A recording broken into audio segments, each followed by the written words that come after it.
ఎంబడే నేను chief secretary గారికి అధికారులకు కూడా నేను ఆదేశాలు ఇస్తున్నా. ప్రధానమంత్రి గారి అపాయింట్మెంట్కు లేఖ పెట్టండి. ఆ కాపీని మన ఈ రాష్ట్రంలో ఉన్న భారతీయ జనతా పార్టీ నాయకులకు ఒక కాపీని కూడా మార్క్ చేయండి. తక్షణమే మనం ప్రధానమంత్రి గారిని కలిసి చట్టసభలలో బలహీన వర్గాల యొక్క రిజర్వేషన్లను మార్పులు చేయడానికి, పెంచడానికి, అవసరమైన సవరణలు చేయడానికి వారిని ముందుకు నాయకత్వం వహించాల్సిందిగా మోడీ గారి దగ్గర తీసుకువెళ్లాల్సిందిగా నేను వారికి విజ్ఞప్తి చేస్తున్నాను. అదే సందర్భంలో ప్రధాన ప్రతిపక్ష నాయకుడైన శ్రీ రాహుల్ గాంధీ గారి దగ్గర నేను సమయం తీసుకుంటున్నాను, నేను బాధ్యత తీసుకుంటా. మా పార్టీ అధ్యక్షుడు మహేష్ గౌడ్ గారిని, శాసనమండలి సభ్యులకు కూడా నేను విజ్ఞప్తి చేస్తా. ప్రధాన ప్రతిపక్ష నాయకుడిని కూడా కలిసి పార్లమెంట్లో ఈ అంశాన్ని ప్రస్తావించడం ద్వారా కేంద్ర ప్రభుత్వాన్ని ఇందుకు సహకరించే విధంగా వారిని కూడా విజ్ఞప్తి చేసేటట్టు రాహుల్ గాంధీ గారిని కూడా కలుద్దాం.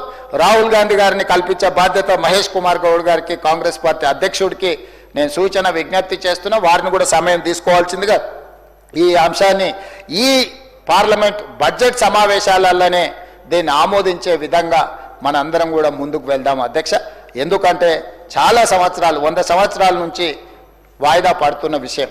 స్వతంత్రం వచ్చినప్పటి నుంచి కూడా బలహీన వర్గాలు ఇవాళ మా లెక్కెంతో చెప్పండి అంటారు. ఎప్పుడు కూడా సుప్రీంకోర్టు ఎప్పుడు కూడా ఎందుకు రిజర్వేషన్లు 50% పెంచొద్దు అన్నదంటే, మీరు ఎంత జనాభా ఉన్నారో ఆ లెక్క తెలియకుండా మీరు రిజర్వేషన్లు ఇవ్వడానికి వీలు లేదు అన్నారు.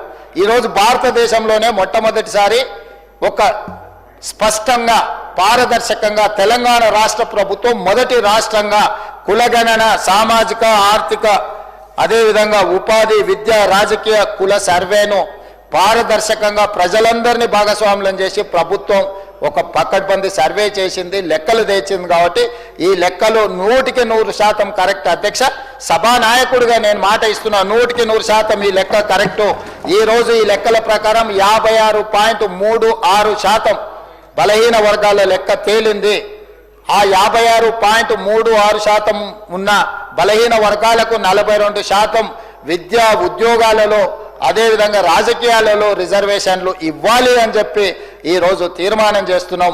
ఆ తీర్మానాన్ని ఈరోజు ఈ బిల్లు ఈరోజు సభలో ప్రవేశపెట్టిన ఇది తీర్మానం కాదు అధ్యక్ష, ఇది బిల్లు, చట్టబద్ధత కల్పిస్తున్నాం. గతంలోనే మనము తీర్మానం చేసుకున్నాం, రెజల్యూషన్స్ పాస్ చేసి పంపించినాం గవర్నమెంట్ ఆఫ్ ఇండియాకు, ప్రైమ్ మినిస్టర్కు. ఇప్పుడు చట్టం చేసినాం. గతంలో కూడా 2017లో గత ప్రభుత్వం 37% బలహీన వర్గాల రిజర్వేషన్ల కోసం 37% రిజర్వేషన్లు పెంచండి అని చట్టం చేసిండ్రు. ఆ చట్టం గవర్నర్ గారు ప్రెసిడెంట్ అసెంట్ కోసం పంపించారు. అది అక్కడ పెండింగ్ ఉన్నప్పుడు ఇంకొక చట్టాన్ని మనం చేసినప్పుడు కొంత న్యాయపరమైన చిక్కులు ఉంటాయి కాబట్టి వాటిని ఉపసంహరించుకొని కొత్త ప్రతిపాదన మనం తీసుకొచ్చినాం.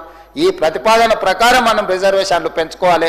ఇప్పుడు అక్కడ పార్లమెంటు కూడా సమావేశాలు జరుగుతున్నాయి కాబట్టి పార్లమెంట్లో దీన్ని ఆమోదింపజేసుకోవాల్సిన బాధ్యత ఈ సభలో ఉన్న సభ్యులందరికీ, ఈ రాష్ట్రంలో ఉన్న రాజకీయ పార్టీలకు అన్నిటికి కూడా ఉన్నది.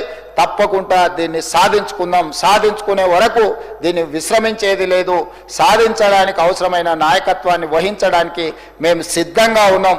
కామారెడ్డి తీర్మానానికి మేము కట్టుబడి ఉన్నాం. మిగతా విషయాలు మిత్రులు చాలామంది చాలా అంశాలు లేవనెత్తిన, ముఖ్యంగా పాయలశంకర్ గారు చాలా విషయాలు, వారి ఆవేదన, వారి ఆలోచన, అదేవిధంగా హరీష్ రావు గారు, గంగ్ల కమలాకర్ గారు వివిధ అంశాలను, అదేవిధంగా అక్బరుద్దీన్ ఓవైసీ గారు కూడా చాలా విషయాలను ప్రస్తావించారు. ఏ విధంగా బలహీన వర్గాలను బలోపేతం చేయాలనో, వీళ్ళు బలహీన పాలితులు కాదు పాలకులుగా వీళ్ళని ఎట్లా మార్చాలని వాళ్ళు సూచనలు చేసిండ్రో తప్పకుండా ఆ కార్యాచరణ ముందుకు వెళ్దాం. ఇంతకుముందు కూనంనేని సాంబశివరావు గారు చెప్పినట్టు ఈసారి వచ్చిన 4 శాసనమండలి సభ్యులు 4 SC ST BCలకే మేము ఇవ్వడం జరిగింది. వీళ్ళ ఎక్కడో ఒక దగ్గర మొదలవ్వాలి, దాన్ని ముందుకు తీసుకెళ్తున్నాం. ఆ ముందుకు తీసుకెళ్లే క్రమంలో ఈ సభ అంతా అండగా నిలబడ్డందుకు, అదేవిధంగా బడ్జెట్ గురించి కూడా చాలా విషయాలు పెట్టి కేంద్ర ప్రభుత్వం ఈసారి 50,65,000 కోట్ల రూపాయల బడ్జెట్ ప్రవేశపెట్టింది. ఇందులో మా పాయల శంకర్ గారికి మోడీ గారి దగ్గర మంచి ఇన్ఫ్లుయెన్స్ ఉన్నది.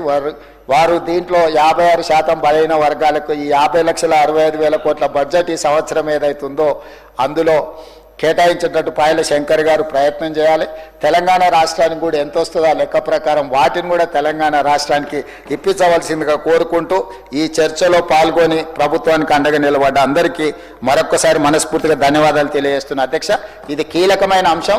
తమరు అనుమతిస్తే ఇంకా బలహీన వర్గాల శాసనసభ్యులు కానీ ఇతరులు ఎవరైనా ఈ చర్చలో పాల్గొంటా అన్నా కూడా వాళ్ళందరికీ తమరు అనుమతిస్తే అవకాశం ఇవ్వచ్చు. ముఖ్యమంత్రి గారు మాట్లాడిన